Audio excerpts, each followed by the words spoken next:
Bienvenido al canal oficial de Rema Comunidad Cristiana. Esperamos que puedas disfrutar del siguiente mensaje. No olvides tomar nota y compartirlo en tus redes sociales. Discípulo y toda discípula de Jesús debe de hacerse de forma permanente. Dice el apóstol Pablo en la nueva versión, según la nueva versión internacional, verso 5. Examínense para ver si están en la fe. Pruébense a sí mismos. ¿No se dan cuenta de que Cristo Jesús está en ustedes? A menos que fracasen en la prueba. El apóstol Pablo nos lleva a una determinación, a una acción determinante en la vida cristiana. Y es una acción constante que tiene que haber en nuestra vida espiritual, que es examinarnos, revisarnos, ponernos a pensar en nuestra manera de vivir, para pensar, reflexionar y meditar si realmente tenemos una fe genuina, si realmente estamos siguiendo a Jesús con una intención genuina, si realmente tenemos una vida espiritual en Cristo de una manera genuina. Pablo dice, examínense para ver si están en la fe. Ahora, esta es una pregunta que puede tener alguna simplicidad en la respuesta, porque cuando uno le pregunta a un cristiano, ¿cómo está su fe? Y la gente automáticamente le dice a uno, yo creo que estoy muy bien porque yo me congrego, yo todos los domingos sin falta estoy ahí, llego temprano, le canto a Dios, saco mi ofrenda y participo. También estoy los primeros domingos de mes tomando la comunión y la Santa Cena. Yo oro constantemente. Yo hasta leo las escrituras todos los días. Pero ¿y qué pasaría? ¿Qué pasaría si hoy, en el marco de esta reflexión espiritual, de esta predicación, les advierto algo y les digo, congregarse no lo va a salvar. Orar no te va a salvar. Ofrendar no te va a dar salvación. Entonces ahora, por favor, que nadie diga, qué salvada, ya el pastor nos dio visto bueno para desaparecernos de la iglesia. Me voy para Egipto también. Tengan cuidado con cuál Egipto escoge, ¿verdad? Tengan cuidado. Por supuesto que nada de esto es lo que salva, porque no es haciendo cosas que adquirimos salvación. No somos salvos porque hagamos o porque dejemos de hacer. La salvación no depende de esto. La Escritura enseña que solo en Jesús hay salvación y que hemos sido justificados mediante la fe. En Romanos 5 el apóstol Pablo nos dice una revelación gloriosa sobre este tema. Él dice, fuimos hechos justos a los ojos de Dios por medio de la fe. ¿Lo ven? No es algo que usted y yo podemos lograr por un mérito personal. Fue el sacrificio de Cristo, la obra de Jesús, que ahora por medio de la fe que tenemos en Él, es que somos justificados delante de los ojos del Padre. Y por esta causa, dice Pablo, podemos tener fe, podemos tener paz, podemos tener paz. Paz con Dios por lo que Jesús hizo por nosotros. Entonces cuando el apóstol Pablo nos dice, examínense para ver si están en la fe, una de las respuestas fundamentales para comprender esto es entender si nuestra forma de vivir nuestra vida espiritual descansa sobre este principio de paz que es la justificación de fe.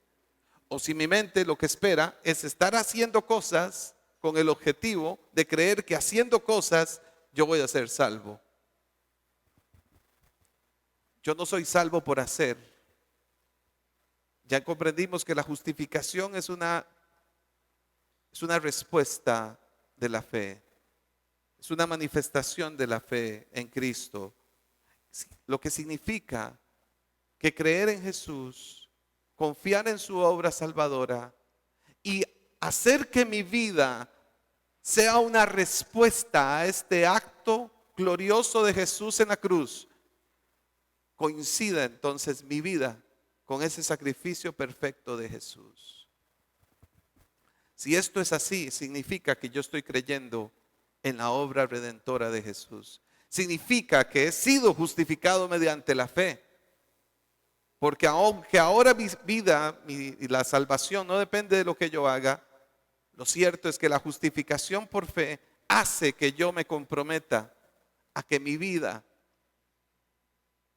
concuerde con la justificación por fe. Lo que significa que ahora por esa justificación que Cristo me ha dado, mi vida será transformada. Mi vida tiene que ser transformada. Y esa vida tiene que reflejar este acto de amor inmerecido que Cristo hizo por nosotros. Por eso Pablo dice, examínese para ver si está en la fe. Y una forma de descubrir esto es ver cómo vivimos.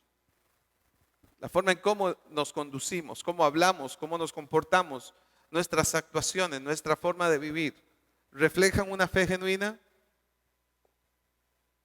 Pablo nos dice, vean si de verdad siguen confiando en Cristo.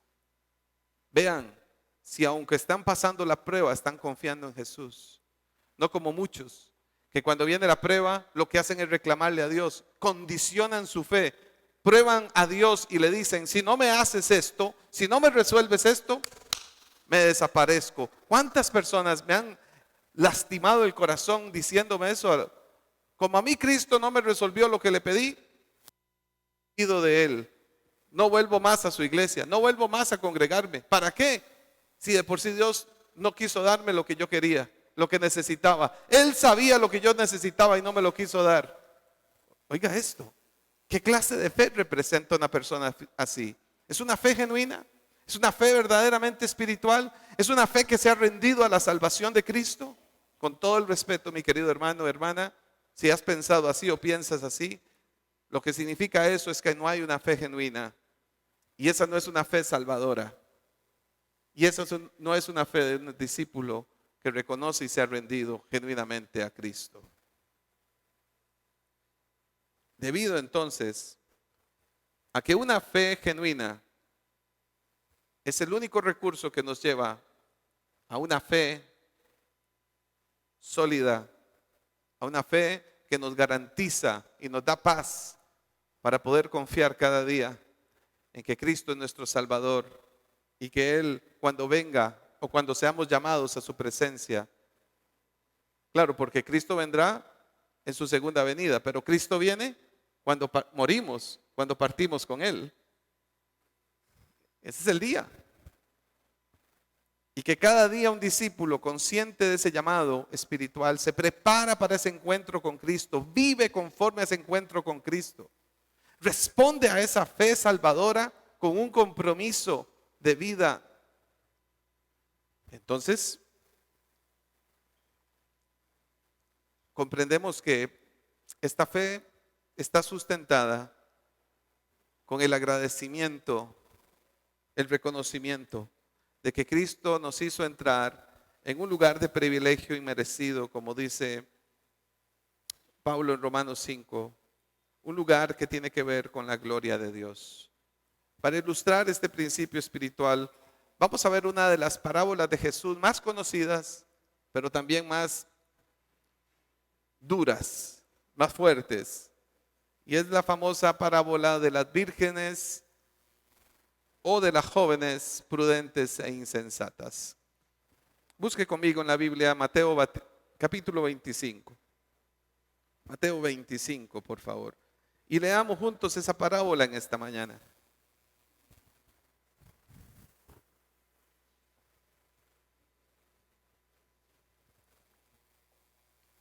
Mateo 25. Esta parábola solo se encuentra aquí en Mateo 25. Es una parábola exclusiva de Mateo, de los evangelios sinópticos. Mateo 25, verso 1 dice: Jesús, recuerda el contexto de los capítulos anteriores, Jesús está hablando de su segunda venida y ahora entonces utiliza una parábola para explicarle a los discípulos sobre el tema de su segunda venida. Y dice, el reino de los cielos será como 10 jóvenes solteras que tomaron sus lámparas y salieron a recibir al novio. 5 de ellas eran insensatas y 5 prudentes. Las insensatas llevaron sus lámparas, pero no se abastecieron de aceite. En cambio, las prudentes llevaron vasijas de aceite junto con sus lámparas. Y como el novio tardaba en llegar, a todas les dio sueño y se durmieron. A medianoche se oyó un grito. ¡Allí viene el novio! Salgan a recibirlo. Y entonces todas las jóvenes se despertaron y se pusieron a preparar sus lámparas. Las insensatas dijeron a las prudentes, dennos un poco de su aceite porque nuestras lámparas se están apagando. No, respondieron estas, porque así no van a alcanzar ni para nosotros ni para ustedes. Es mejor que vayan a los que venden aceite y compren para ustedes mismas. Mientras iban a comprar el aceite, llegó el novio y las jóvenes que estaban preparadas entraron con él en el banquete de bodas y se cerró la puerta. Y después llegaron también las otras. Señor, Señor, decían, ábrenos. Les aseguro que no las conozco, respondió él. Por tanto, agregó Jesús, manténganse despiertos porque no saben ni el día ni la hora. A ver, analicemos un poco esta parábola. Primero, en esta parábola vemos que Jesús hace una comparación. Él dice que el reino de los cielos es semejante con 10 jóvenes solteras, 10 vírgenes. Comparación tan llamativa esta de Jesús. Comparar el reino de los cielos con 10 mujeres vírgenes, 10 solteras que estaban invitadas a una boda. El objetivo que tenían estas mujeres era tener una lámpara encendida y aceite para poder capacitar a la lámpara y mantener la luz encendida. Ellas tenían una misión que era tener sus lámparas encendidas. Porque en cualquier momento venía el novio y tenían que recibirlo. Tenían que encontrarse con el novio porque estaban invitadas a la fiesta de la boda. Durante esta predicación estuve investigando un poco sobre cómo eran las bodas en el primer siglo, cómo era una ceremonia nupcial en el primer siglo en una nación como Israel. Y tengo que reconocer que hay poca evidencia histórica sobre esto.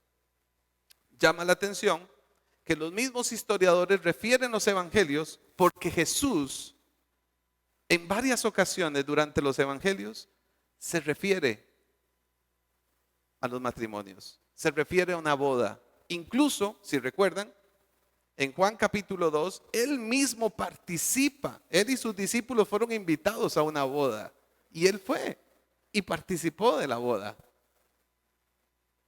Llama la atención cómo los historiadores han tenido que utilizar incluso las evidencias de los evangelios como textos bastante antiguos para poder explicar cómo eran las bodas en el primer siglo en el Medio Oriente. Leyendo un poco por aquí y por allá, pude descubrir que efectivamente hay algunos datos que quizás puedan explicarnos mejor, un poco más detalladamente, cómo eran esas bodas en el primer siglo.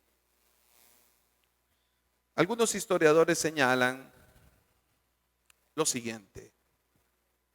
Cuando había un pretendiente, un joven, este joven se interesaba en alguna doncella, alguna joven de su comunidad, él tenía una misión. Y la primera misión que tenía era tener recursos económicos, ir a la casa de la doncella, reunirse con el papá de la doncella y negociar la boda. Entre el papá y el joven se negociaba o se pactaba un monto que él tenía que estar dispuesto a dar para que se pudiese hacer el compromiso, el contrato prenupcial. Así eran esos tiempos. Dicen los historiadores que cuando eso sucedía y llegaban al acuerdo económico, sacaban una botella de vino, servían 2 copas y brindando se comprometían con el contrato. En ese momento del brindis se le daba permiso a la pretendida a entrar a la reunión y a ver cómo estaba el muchacho. Si ella estaba de acuerdo, vean qué bonito lo que hacían. De la copa que tomaba él, ella misma tomaba, como una señal de estoy de acuerdo. Y en ese momento hacía una oración de bendición por ellos. A partir de ese día, la pareja tenía 12 meses para llegar a la fiesta nupcial. Era una preparación que curiosamente, dicen los historiadores, ya tenían compromisos legales, ya tenía carácter legal ese compromiso. O sea que si en el camino la novia se arrepentía porque el novio nada que ver, tenía que llevar un proceso administrativo legal para poder romper con ese contrato prenupcial. Pero cuando llegaba el día de la boda, ese era un evento increíble. Porque corridos esos 12 meses, había un evento comunitario que se reconocía.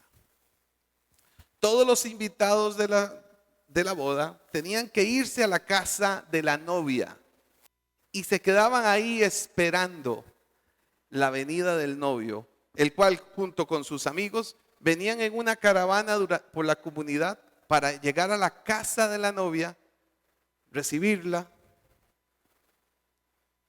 recibir a los amigos, familiares y hacer un peregrinaje desde la casa de la novia hasta la casa del papá del muchacho y entonces allí comenzar a cabo la ceremonia nupcial.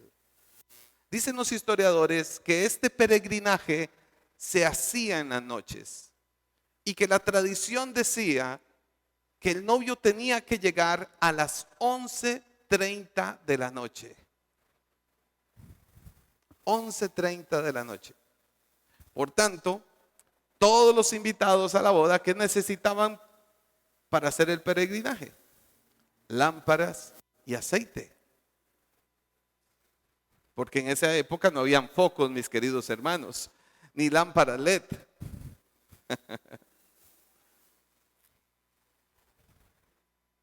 Una vez que venía el novio, llegaba a las 11:30 a la casa de la novia.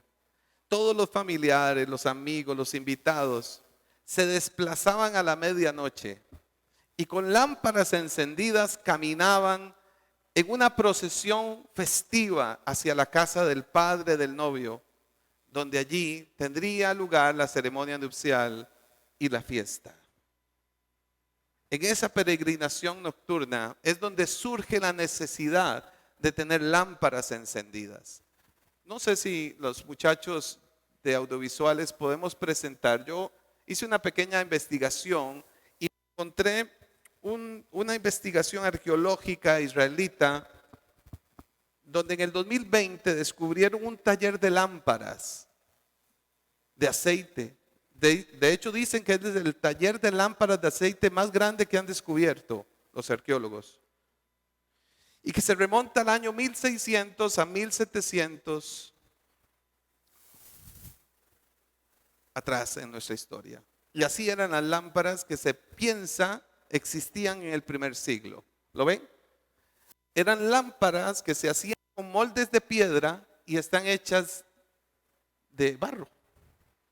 Allí se cargaba el aceite por uno de los orificios y se encendía en el orificio más grande. Y con estas lámparas se alumbraban las personas en el primer siglo.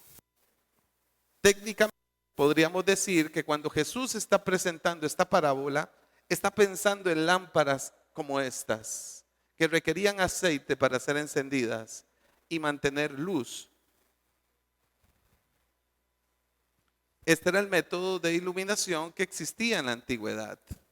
Así era como se iluminaban en sus hogares y los peregrinos que transitaban por las noches. Volvamos a la parábola y dejemos esta cápsula de historia por un momento.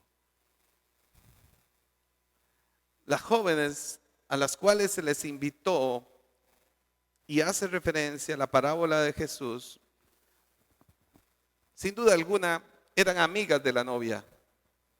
Ninguna novia iba a invitar a cualquier persona a su boda.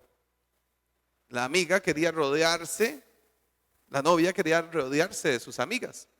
Bueno, al punto que este sigue siendo una práctica actual en los matrimonios. Hoy en el día les llamamos diferente, les llamamos damas de honor. Pero vean que desde el primer siglo, las novias se rodeaban de sus amigas en el momento de la boda. Significa también que todas estas 10 jóvenes tenían un lugar de privilegio en esta boda. Todas habían sido invitadas a la boda, todas tenían un lugar especial en la boda, todas estaban invitadas en el banquete que iba a hacerse en la boda, porque cada boda era un banquete. Se dice que las fiestas matrimoniales duraban más de 8 días o 8 días. ¿Por qué creen que se les acabó el vino en la fiesta que invitaron a Jesús? Y el mejor vino era el primero que se tomaba. Para los que llegaban tarde a la boda les tocaba el vino más. ¿Ven las conexiones entre los evangelios? Qué interesante. Estas jóvenes eran invitadas, tenían un lugar de honor en la boda, habían sido debidamente preparadas para este día, pero sucedió algo. A las 11:30 no llegó el novio. Se atrasó, dice la parábola, que el novio se atrasó. Hoy comprendemos por qué se atrasó. Y ese atraso provocó algo. Provocó que las jóvenes se durmieran. Pero 5 de ellas tenían sus lámparas y aceite suficiente para peregrinación. Pero las otras 5 no tenían suficiente aceite. La Biblia le llama a las 5 jóvenes que tenían lámparas y aceite, las jóvenes prudentes. Mientras que la Biblia les llama a las 5 jóvenes que tenían lámparas pero no tenían aceite suficiente, jóvenes insensatas. ¿Por qué razón unas eran insensatas y las otras eran prudentes? Todas tenían lámpara, pero no todas tenían el aceite necesario. El retraso del novio provocó que las jóvenes invitadas se durmieran. Pero a la medianoche se escuchó un grito. ¿Lo vieron? Qué interesante, así lo dice la parábola. A la medianoche se escuchó el grito. El mensajero. Porque en las fiestas de boda, en esta preparación se ponía un mensajero, que era el vocero, el que decía, ahí viene el novio. Y a la medianoche ahí está el mensajero, gritando, allí viene el novio, salgan a recibirlo. Todas las jóvenes se levantaron y prepararon sus lámparas, pero las 5 insensatas les pidieron a las otras, por favor, dennos un poco de aceite, porque nuestras lámparas se están apagando. Y las sabias rehusaron la ayuda. No tenemos suficiente para todas. Vayan a la tienda y compren un poco para ustedes. Muchas veces me han preguntado qué significa el aceite en esta parábola. Es un tema complejo porque les voy a explicar algo y es una recomendación, por cierto, para el grupo de estudio bíblico. Tengamos cuidado con la cuestión de las parábolas que en todos los detalles, porque eso nos puede hacer perder de vista el sentido y el mensaje principal que tiene la parábola. Hay gente que tiene como alguna idea de que todas las cosas tienen que ser interpretadas porque todo tiene un significado. Pero en las parábolas, la sugerencia que les doy cuando las lean es que traten de encontrar cuál es el sentido, cuál es el mensaje central de la parábola, en vez de entretenerse en la interpretación de los elementos. A lo largo de la iglesia se han tenido varias opiniones sobre lo que significa el aceite. Y quizás los que han coincidido más en la interpretación es que definitivamente ese aceite representa al Espíritu Santo, lo cual nos hace pensar y ver que a esas jóvenes les faltaba la presencia del Espíritu Santo. Pero lo que sí sabemos, porque es lo que el texto bíblico dice, es que ellas no estaban preparadas para recibir al novio.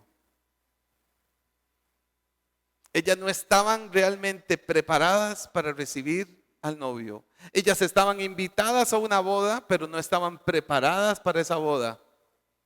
Ellas se tomaron con ligereza la responsabilidad de prepararse para esa boda.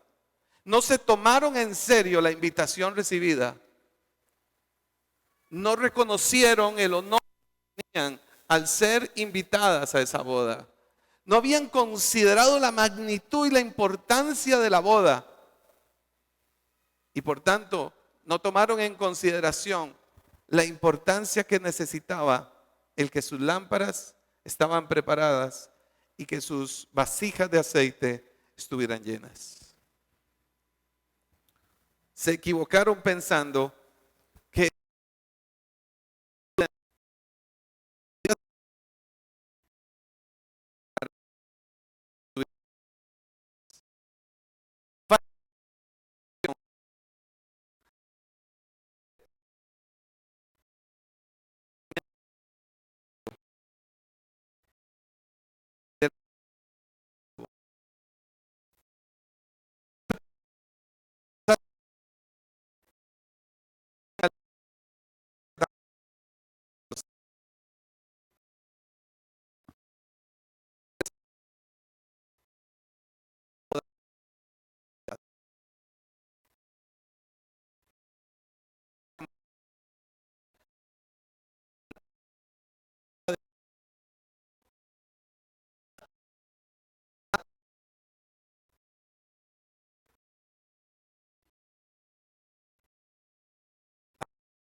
parte del desfile. Nosotros somos parte del cortejo nupcial. Nosotros teníamos que venir contigo en la peregrinación. Nosotros conocemos a la novia. Fuimos invitadas por él, por ella.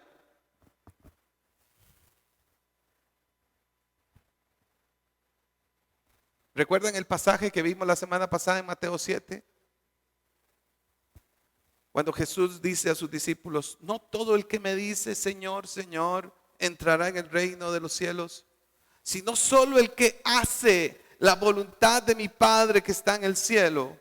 Muchos me dirán en aquel día: Señor, Señor, ¿no profetizamos en tu nombre? Y en tu nombre expulsamos demonios e hicimos muchos milagros.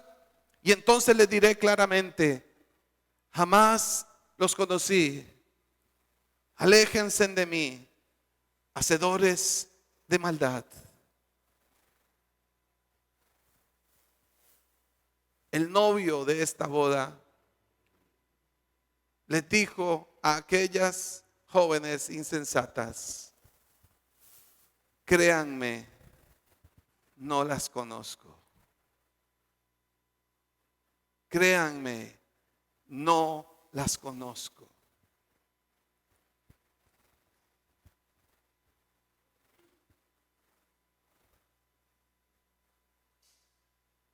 No pudieron entrar a la boda. Las puertas cerradas se mantuvieron. Su llegada tardía, su poca preparación, su falta de interés y su falta de fe las dejó afuera de la boda.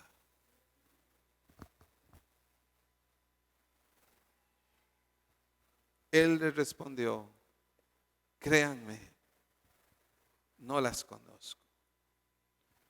Pero a ver, piense un momento. Esta es una parábola que tiene un sentido espiritual.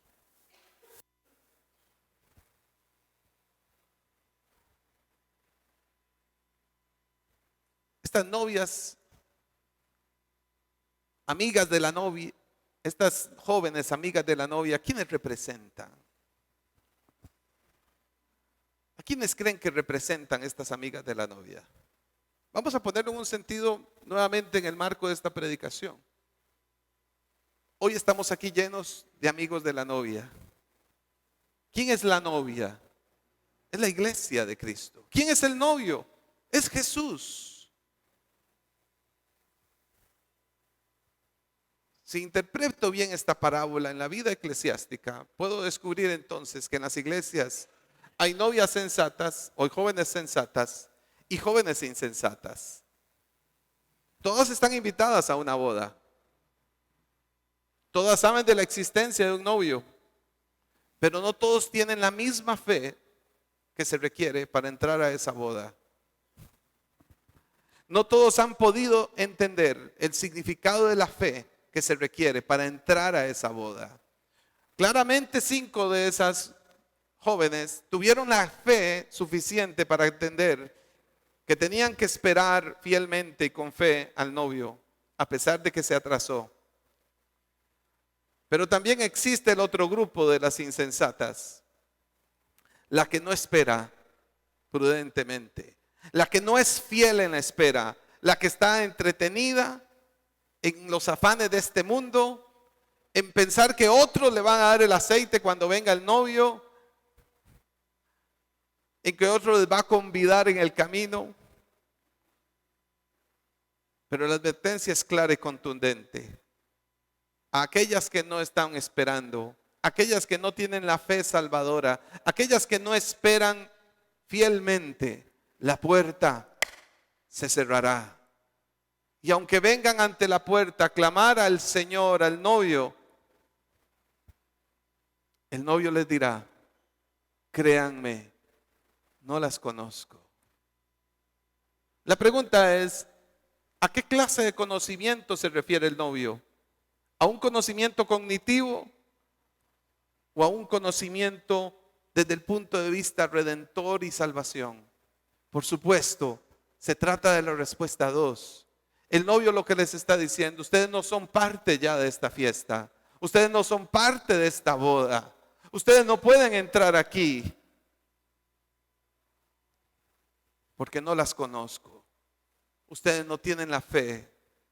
Ustedes no construyeron una fe, no definieron una fe, no me conocieron a mí. Yo no los conozco a ustedes. Pero yo estaba invitado a la boda. Yo me compré un vestido. Yo tenía la lámpara. Lo único que me faltó fue el aceite. Justamente.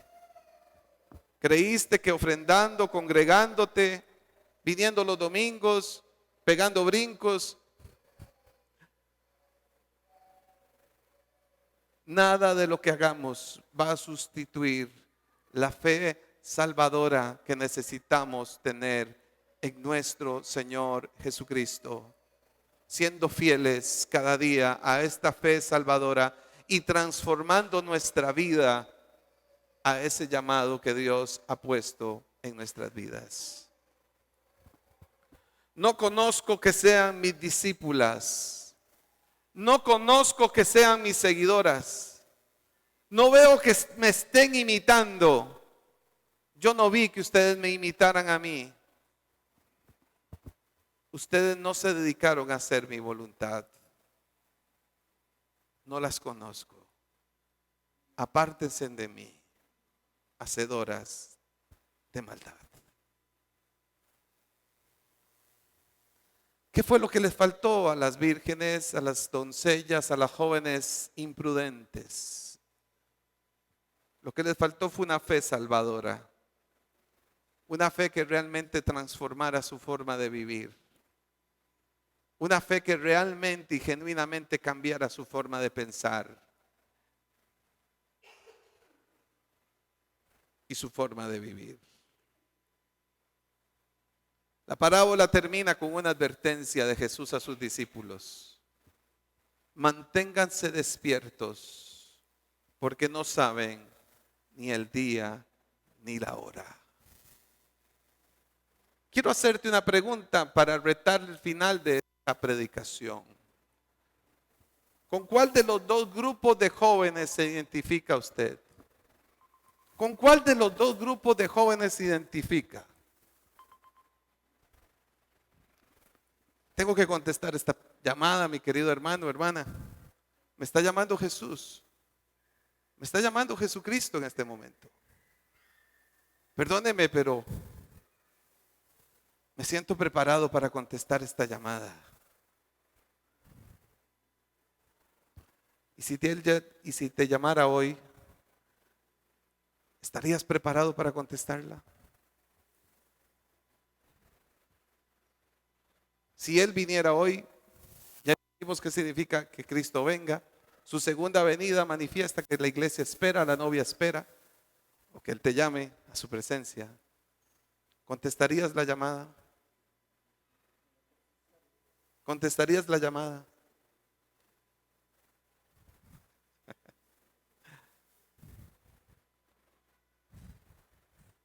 ¿Le contestarías la llamada?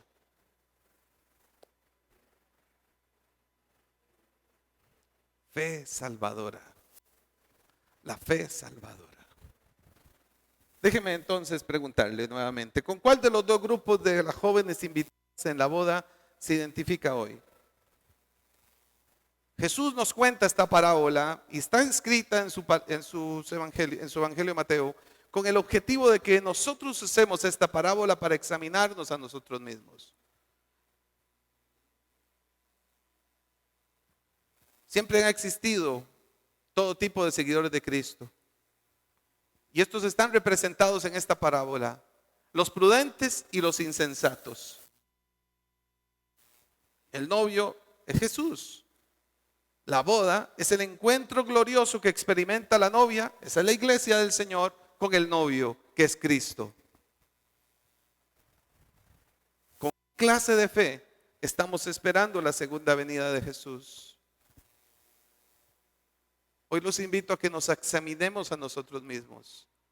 Si realmente la forma en cómo vivimos hoy, cómo pensamos, cómo actuamos, cómo reaccionamos, la forma en cómo estamos interviniendo, invirtiendo en llevar el reino de Dios a otros, en la forma en cómo estamos imitando a Cristo, en la forma en cómo estamos haciendo discípulos, en la forma en cómo estamos viviendo y haciendo nuestra vida hoy, refleja esta fe salvadora. Es muy fácil hoy decir todos aquí, por supuesto que le contesto a Cristo.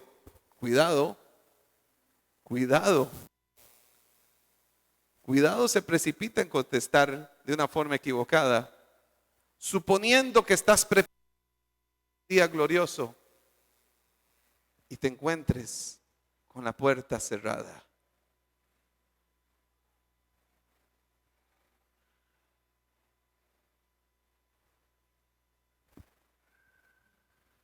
No todo el que me dice Señor, Señor, entrará en el reino de los cielos.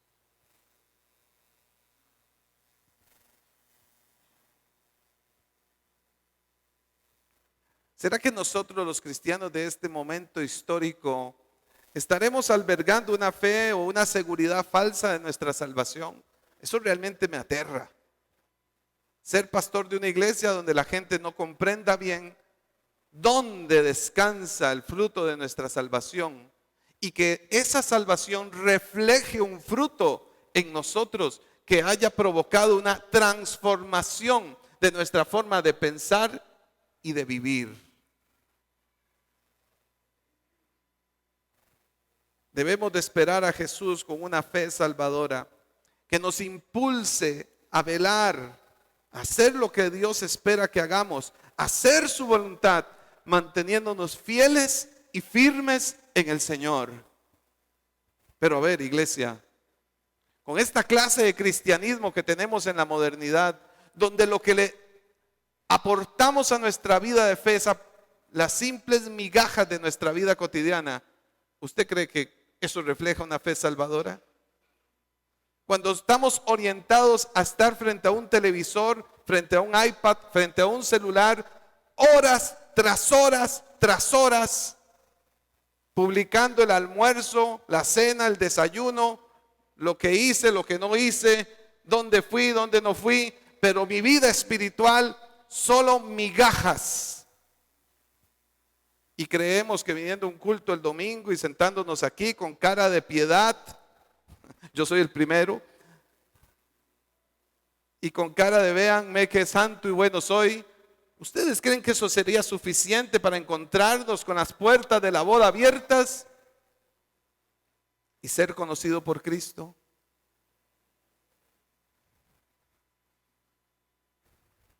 Mis queridos hermanos, quiero terminar esta serie de sermones diciendo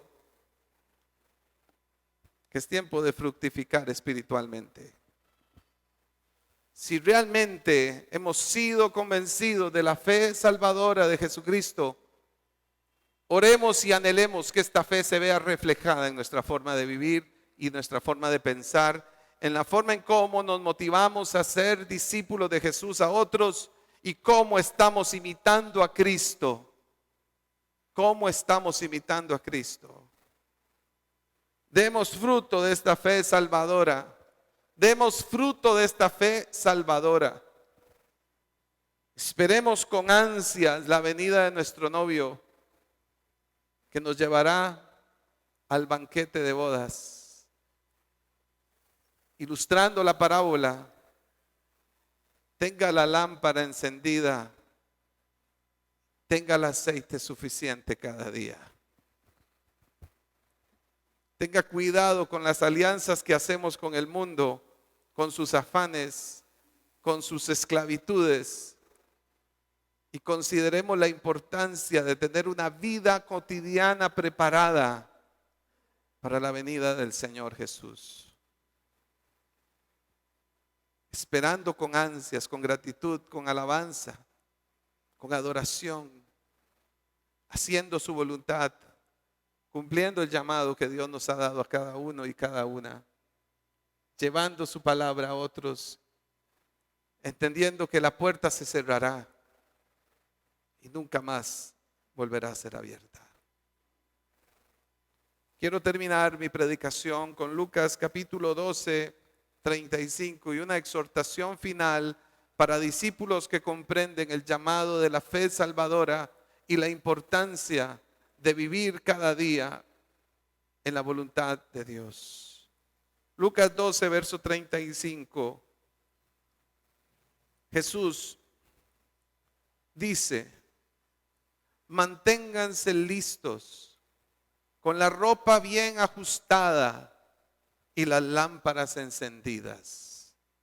Pórtense como siervos que esperan a que regrese su Señor de un banquete de bodas, para abrirle la puerta tan pronto como Él llegue y toque.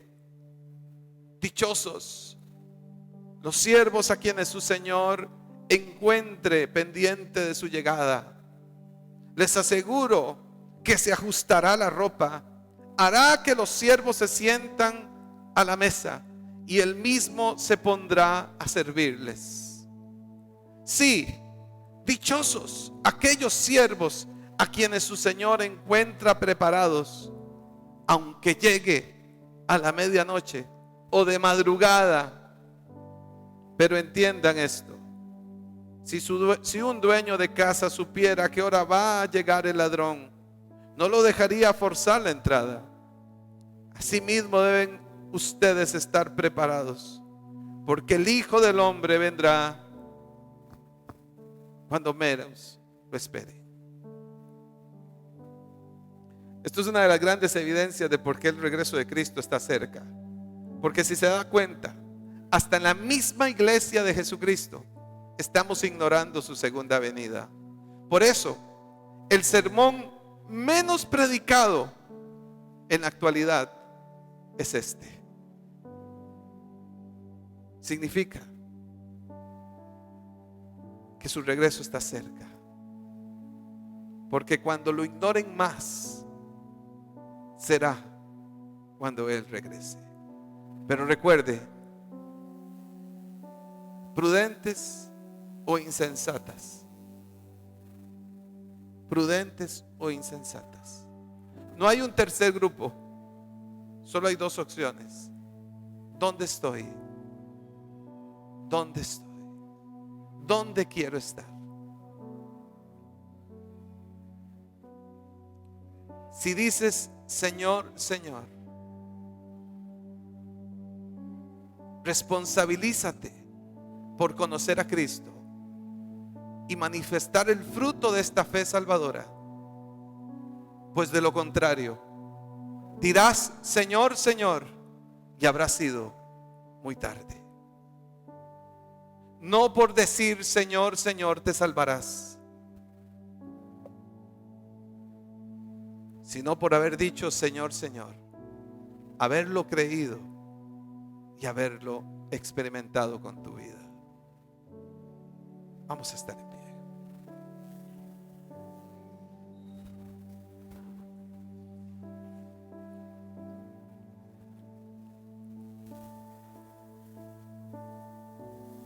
Señor, en esta tarde recibimos la exhortación de tu palabra, un llamado a mantenernos listos, pues en cualquier momento, en un abrir y cerrar de ojos,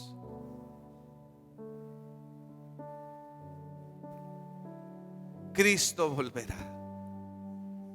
Ya sea que sea esta su segunda y maravillosa venida, o ya sea que recibamos la llamada de la partida de este mundo. Cual sea el momento de tu venida, necesito estar preparado. Necesito que mi lámpara esté llena de aceite. Necesito tener el aceite suficiente para poder llegar hasta esta maravillosa boda al cual por tu gracia hemos sido invitados. Por eso, Señor, hoy me ajusto la ropa, enciendo mi lámpara. Pórtense como siervos que esperan que regrese su Señor. Oh, qué exhortación. ¿Estaremos ahí?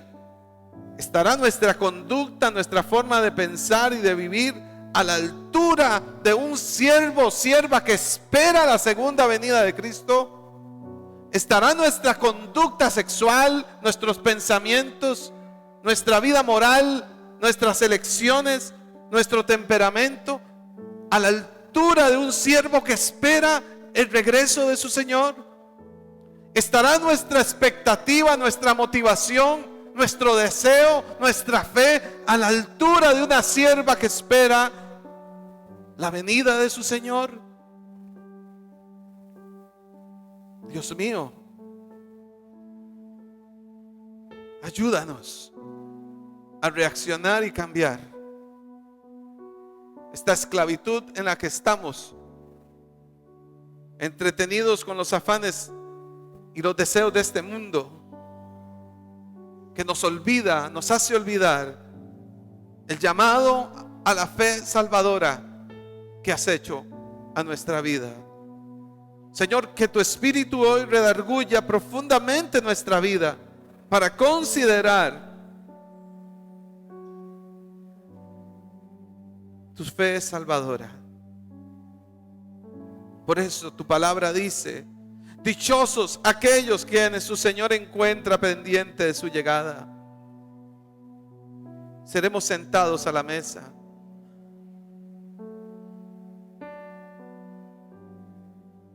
Dichosos aquellos siervos a quienes su Señor encuentra preparados.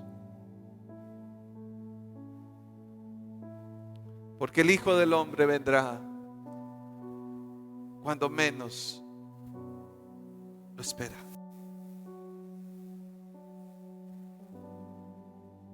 Señor, hoy te pedimos perdón.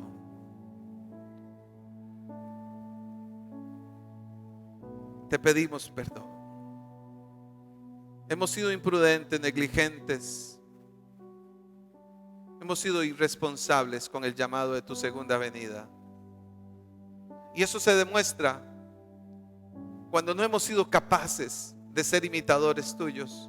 Y cuando no hemos sido capaces de obedecer el mandato de ir al mundo y hacer discípulos. Cuando nos hemos visto enredados en nuestras negligencias, en nuestros problemas psicológicos, conflictos familiares o el entretenimiento atroz que ofrece este mundo.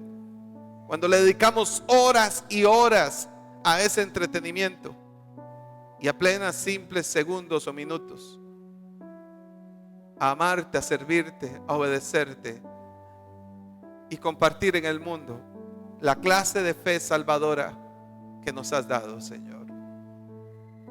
Ayúdanos a manifestar esto, a estar listo, ropa ajustada, lámparas encendidas. Y entonces escucharemos de nuestro Señor: bien siervo fiel, bien siervo, buen siervo fiel. En lo poco fuiste fiel, en lo mucho te pondré. Entra, entra, entra. Entraremos a la boda. Nos sentaremos a la mesa contigo y hallaremos vida, salvación eterna. Gracias, Señor. Esperamos que esta enseñanza sea de bendición para tu vida. Recuerda que puedes encontrar toda nuestra información en nuestras redes sociales como Rema Comunidad Cristiana y en nuestra página web www.comunidadrema.com. Y si eres nuevo, queremos conocerte. Envíanos tus datos para poder comunicarnos contigo. Somos comunidad, somos Rema.